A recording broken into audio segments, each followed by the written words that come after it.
I'm 34, female, and have been married to my husband James, 36, male, for 8 years now.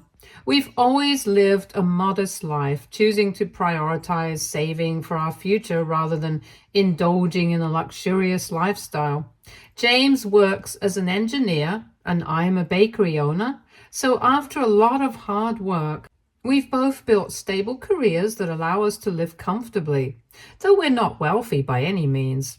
Over the years, we've learned to live within our means, focusing on what really matters to us, building a strong relationship, planning for the future, and living responsibly.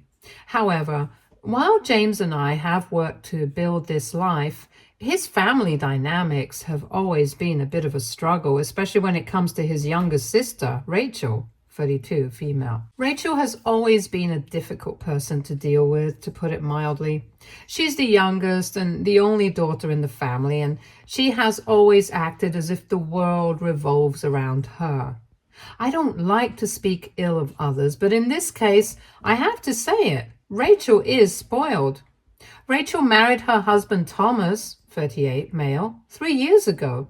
Thomas comes from old money and he works as an investment banker in New York City.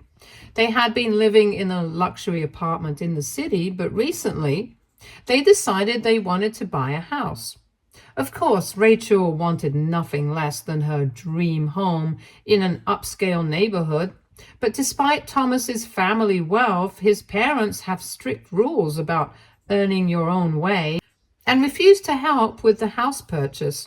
So Rachel and Thomas turned to my father-in-law for financial help instead. And father-in-law, who has always been soft when it comes to Rachel, agreed to cover the down payment for them. That's how they managed to buy the house. But this whole situation sparked a series of events that ultimately blew up in a way none of us expected. Since the very beginning, Rachel has made it clear she doesn't like me, though I've never been able to understand why. Her dislike started with small, subtle digs about my background. I grew up in a hard-working immigrant family. My parents ran a small grocery store, and though we didn't have much, they made sure I had a good education and strong values. When my parents tragically passed away in a car accident 5 years ago, it was devastating. Yet, even during this time, Rachel found ways to be cruel. She began to make more cutting comments about my humble upbringing, implying that I didn't belong in the same social circle as her or her husband. Rachel would say things like, "I guess people like you don't understand what it's like to have nice things." Or, "I can see why James doesn't take you on expensive vacations. It's probably best not to spoil you." Every time she spoke, it felt like a jab at me and my parents, as if she were deliberately trying to undermine my self-worth. The worst part was that she seemed to take pleasure in it, as though her wealth and social status somehow gave her the right to belittle me. For a while, I tried to let her remarks roll off my back. I told myself that Rachel was insecure and was just acting out of jealousy or some other issue she had with herself, not me. But over time, her constant jabs started to wear on me. It wasn't just the things she said, it was the way she would bring up money and luxury as though those were the only things that mattered in life. For example, when she and Thomas first moved into their luxury apartment, she couldn't stop talking about the expensive designer furniture, the high-end artwork they'd purchased, or the fancy trips they took to Europe. It was clear that she thought material wealth was everything, and she wanted me to feel inferior. James has always been supportive of me, but dealing with Rachel has been tough for him too. As her older brother, he feels a certain responsibility towards her, but even he has grown tired of her entitled behavior. He's had more than a few talks with her over the years, telling her that her comments were hurtful and unnecessary, but she just doesn't seem to care. To Rachel, I'm beneath her, and there's no changing her mind. Her attitude caused tension between us, but I didn't want to put James in a difficult position. I tried to handle things quietly, only bringing it up when it became unbearable. Things finally reached a boiling point at Rachel's housewarming party, which she threw shortly after moving into her new home. Of course, James and I were invited. I would have preferred not to go, but James felt we should go to keep the peace in the family. I reluctantly agreed, hoping that maybe now that Rachel had everything she wanted, a rich husband, a beautiful new home, and the financial support of our father-in-law, she might have calmed down and would finally stop treating me so poorly. When we arrived at the party, it was immediately clear that Rachel was the center of attention, basking in the admiration of her friends and showing off her new house. She led guests around on tour, pointing out all the fancy features like the custom marble countertops, top-of-the-line appliances, and the luxurious backyard pool. I tried to stay out of her way, making small talk with other guests and keeping to myself as much as possible. But throughout the evening, I could feel her eyes on me. I could tell she was waiting for the right moment to strike, and I should have known she had something nasty planned. Dinner was served, buffet style, so I filled my plate and sat down at one of the long tables set up in the backyard. I was quietly eating when Rachel made her move. She walked to the head of the table, looking around with a smug expression, and then dropped her bombshell. "Oh, wait for the leftovers, just like your low-class parents taught you." The entire table went silent. I felt a sharp pain in my chest as her words hit me. I was humiliated and hurt, not just because she had insulted me, but because she had dragged my parents into it.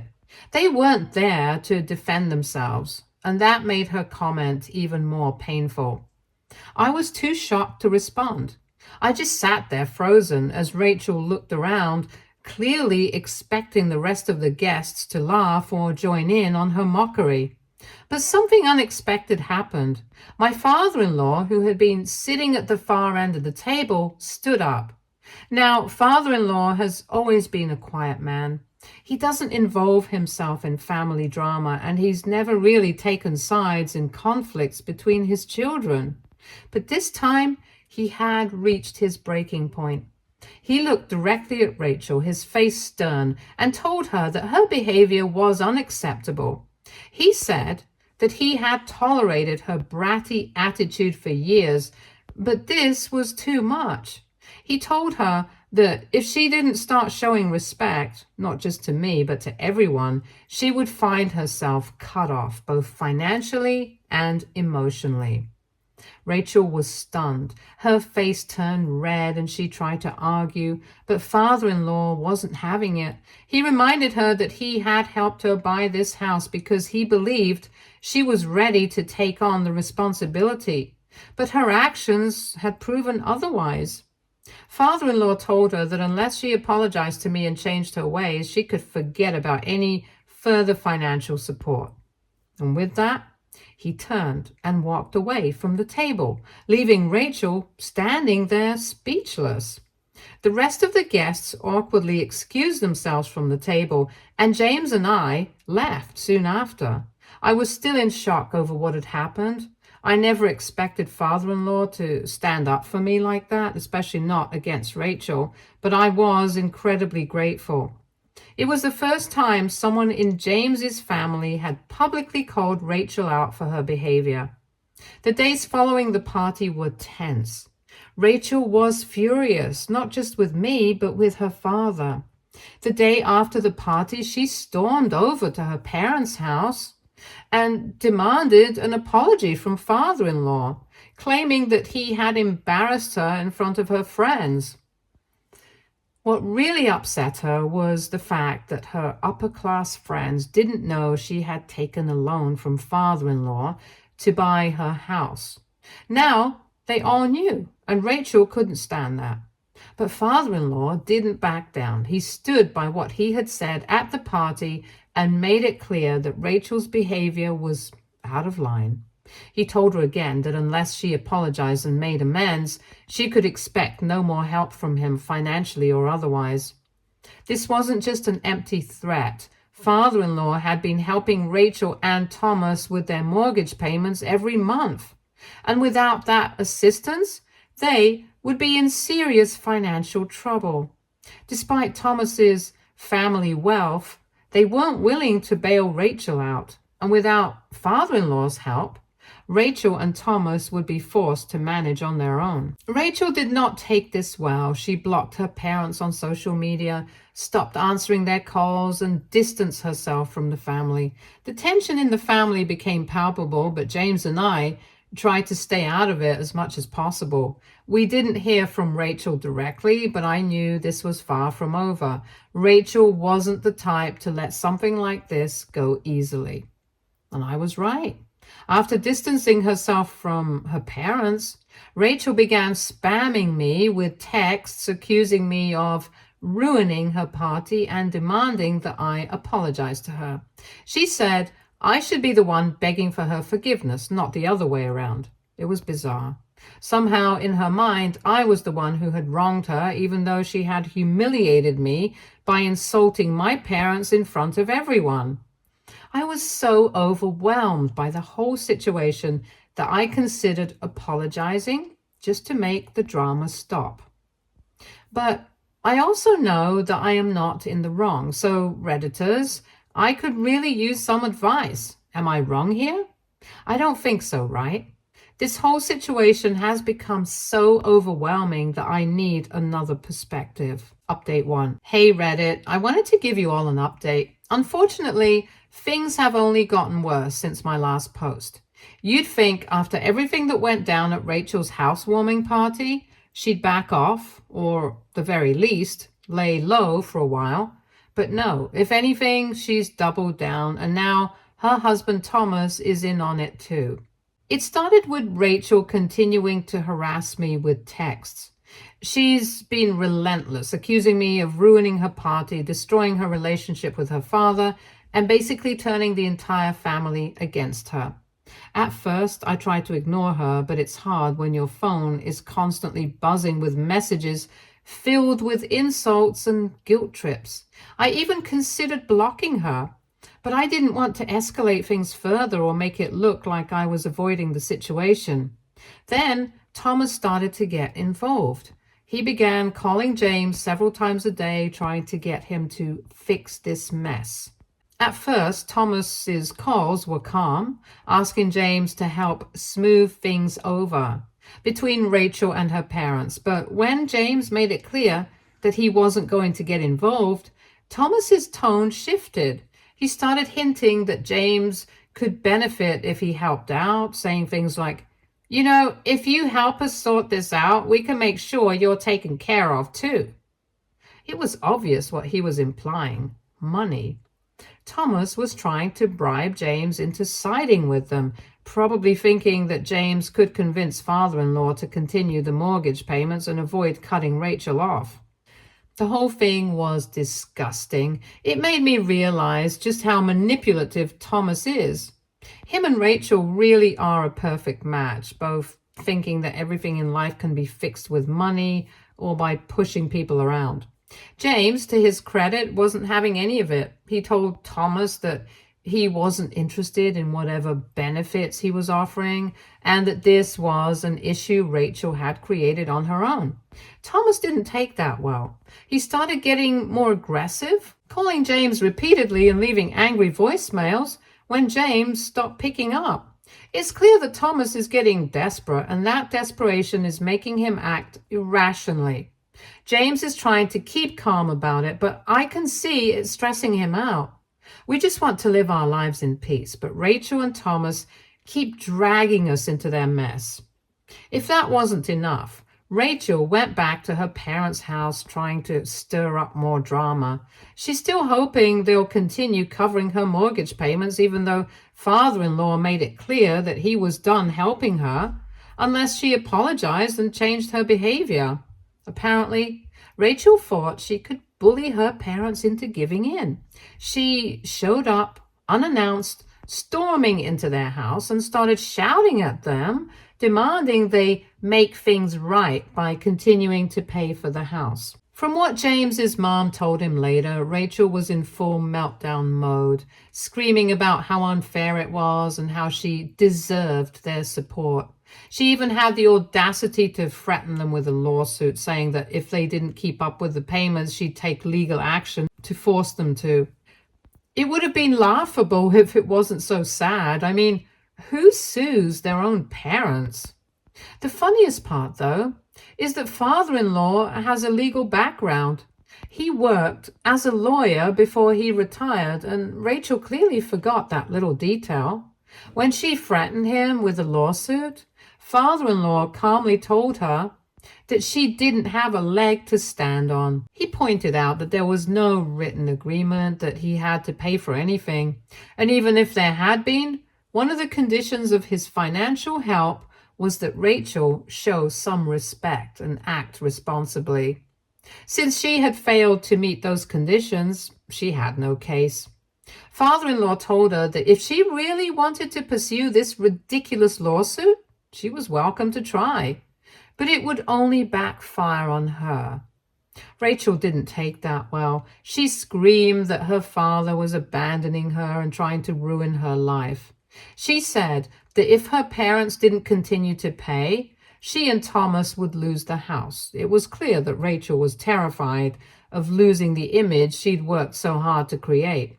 This life of luxury and privilege that she'd been showing off to everyone.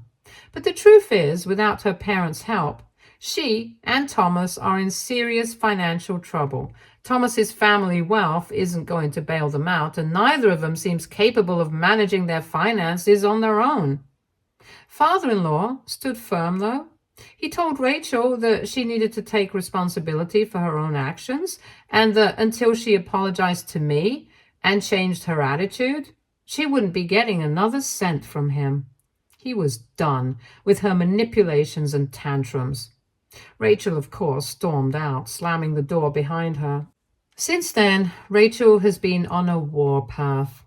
She still blocked her parents on social media, and now she's telling anyone who will listen that her father is ruining her life, and that I'm the one who turned him against her. She's painted herself as the victim in this whole situation, conveniently ignoring all the hurtful things she's said and done. At this point, James and I are just trying to stay out of it as much as possible. But it's hard when they keep pulling us back in. Rachel's texts have become even more vicious, and Thomas is still calling James every day, trying to manipulate him into taking their side. It feels like we're in the midst of a storm that just won't end. So yeah, that's where we are now. Rachel is still causing chaos. Thomas is being manipulative, and we're just trying to maintain our sanity. I have no idea how this is going to play out, but I'm hoping that at some point Rachel will realize that she can't always get her way by bullying and manipulating people. Until then, we're just taking things one day at a time. Any advice on how to handle this mess would be appreciated. It's exhausting, and we're not sure what to do next. Update 2. Hi again, everyone. Thank you so much for all the support and advice after my last update. Things have gotten even crazier, and we recently found out some news that has completely changed the situation with Rachel and Thomas. I'll try to explain everything as clearly as I can, but I'm still processing all of this myself. James and I decided it was time to visit his parents. We hadn't been over there since the whole debacle at Rachel's housewarming party, and while we'd been in touch over the phone, we felt like a face-to-face conversation was long overdue. The tension in the family has made it hard for us all to talk like we used to, and we missed them. Plus, we were curious to hear how things were going on their end with Rachel after she tried to bully them into paying her mortgage. When we arrived at my in-laws' house, it was clear they were relieved to see us. My mother-in-law gave me a long hug, and my father-in-law looked more tired than I'd ever seen him. They've been dealing with so much stress, and it was heartbreaking to see how worn down they both were. But after some small talk and catching up, they told us something that shook us. Apparently, things between Rachel and Thomas have taken a serious nosedive. We knew they were struggling financially after James's father stopped helping them with the mortgage, but we didn't realize how bad it had gotten. My in-laws told us that Rachel and Thomas have been borrowing money from people all over town, friends, acquaintances, and even some of their wealthier neighbors. And it wasn't just small amounts either. Rachel had managed to fool a lot of people with her luxury lifestyle act, convincing them that she and Thomas just needed short-term loans to tie them over until some big investment deals came through. It turns out that most of those big deals were complete lies. Rachel and Thomas had been using the money to keep up appearances, paying for their extravagant lifestyle, hosting lavish dinners, and making sure they could still show off their new house. But now, people are starting to realize they've been duped. Over the past few weeks, more and more of Rachel's friends have come forward saying that she and Thomas owe them thousands of dollars, and it's not just a few friends here and there, it's a lot of people. One of Rachel's closest friends, someone she's known for years, finally confronted her about the money she was owed, and Rachel basically shut her out. This friend reached out to James's parents, telling them everything, and from what we gathered, Rachel's been avoiding her, dodging calls, pretending nothing was wrong. My in-laws were horrified, and rightly so. They didn't raise Rachel to behave like this. But it seems like her entitlement has spiraled so far out of control that she doesn't even care about burning bridges with people who used to be close to her. But the situation with Thomas is even worse. We found out that Thomas has been borrowing money from some of his old friends as well, people from his more affluent circles. These aren't your average people lending a few $100. We're talking about very wealthy individuals who've lent him significant amounts of money, trusting that he'd pay it back, given his family's old money background. But now, these friends are getting fed up with his excuses. They've started demanding their money back, and instead of handling it maturely, Thomas has been lashing out. There was one particular incident that my in-laws told us about that shocked me to my core. Apparently, Thomas had been avoiding one of his wealthier friends who had loaned him a large sum of money. This friend had tried to approach Thomas at a social gathering to talk about it politely, but instead of apologizing or explaining the situation, Thomas completely lost it.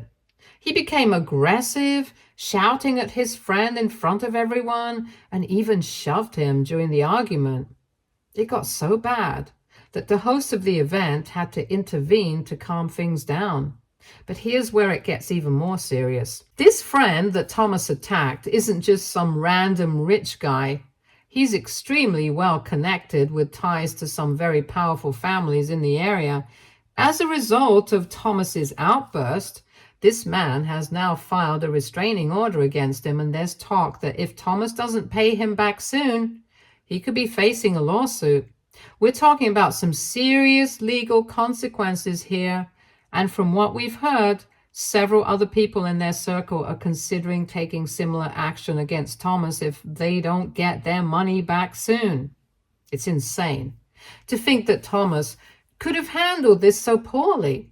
Instead of owning up to their mistakes and trying to make things right, both him and Rachel have been doubling down, pretending that they're the victims in all of this.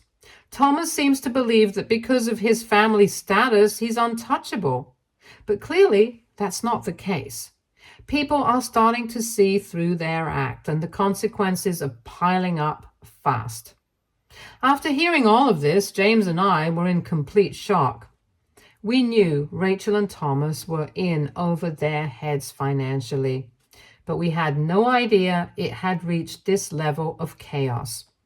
My in-laws are devastated. They never expected Rachel to get herself into this kind of trouble.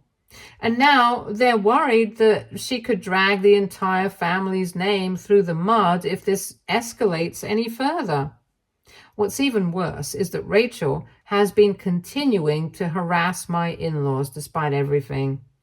She showed up at their house again recently, demanding that they help her and Thomas out of this mess. She was screaming at them, accusing them of abandoning her and leaving her to deal with all of this alone. It's like she's completely disconnected from reality. She refuses to take any responsibility for the situation she's created. My father-in-law told her once again that he wasn't going to give her any more money until she changed her behavior. But that just sent her into an even bigger tantrum. She left in a fury, swearing that she'd never forgive them for betraying her. It's heartbreaking to watch this unfold, especially for James, who still loves his sister despite everything. He's been trying to reach out to Rachel, but she won't even respond to him anymore. It's like she's cut off everyone who won't give her what she wants, and she's doubling down on her bad decisions. Thomas is in just as deep, and it seems like they're spiraling further into trouble with each passing day. As for us, we're doing our best to stay out of the drama, but it's hard when it feels like the whole situation is about to implode. Between the restraining orders, the looming lawsuits, and the financial chaos, I don't know how Rachel and Thomas are going to dig themselves out of this hole. My in-laws are heartbroken, and I'm worried that things are going to get even worse before they get better. I'll keep you all updated as things develop, but right now, we're just trying to take things one day at a time. This whole situation feels like it's spiraling out of control, and I don't know how it's going to end. Thanks again for all the support. You've been a lifeline through this mess. Update 3. Hi everyone. A lot has happened since my last update, and I can hardly believe where things stand now. It feels like this whole situation has turned into something I never imagined possible. To those who've been following along and offering your thoughts, thank you so much. Your advice and support have meant the world to me. So first of all, remember how I mentioned that Rachel and Thomas were in serious trouble because people were considering filing lawsuits against them? Well, that's exactly what happened. Things escalated quickly, and both Rachel and Thomas now find themselves tangled up in legal battles. It started with Thomas's wealthy friends, the ones he had borrowed large sums of money from, and then either ignored or lashed out when they asked for it back. One of the most prominent families in their circle filed a lawsuit against him, demanding immediate repayment of the money he owed, along with damages for the way he had treated them. It turns out that Thomas had been using his connections to borrow money not just for the house, but also to maintain a lifestyle that was completely beyond his means. When that lawsuit was filed, it triggered a chain reaction. Other people in their wealthy social circle followed suit, realizing they had been duped in the same way. Now, Thomas is facing multiple lawsuits, all from individuals who want their money back, and they're not small amounts. We're talking hundreds of thousands of dollars. And it doesn't stop there. Rachel's friends have now also filed lawsuits against both her and Thomas. These are people she's known for years, friends who trusted her enough to lend her money when she claimed she was just going through a rough patch. Many of them have come forward admitting that Rachel had manipulated them into thinking she was still living the high life, even when everything was crumbling around her. They were appalled when they found out the truth, especially after realizing that Rachel and Thomas had no intention of paying them back. The worst part? Rachel apparently tried to play the victim, telling her friends that she was the one being abandoned by everyone and that she needed help. But no one was falling for her act anymore.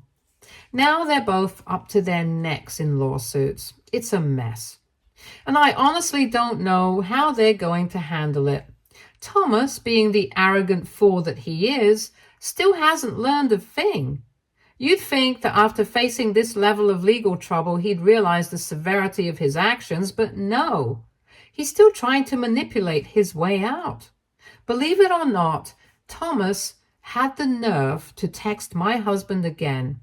He actually tried to bribe James, saying that if James would help smooth things over with his father, meaning convince father-in-law to bail them out again, Thomas would make it worth his while.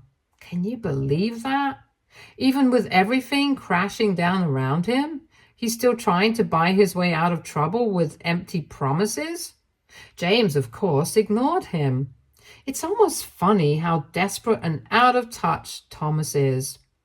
But here's where things get even stranger.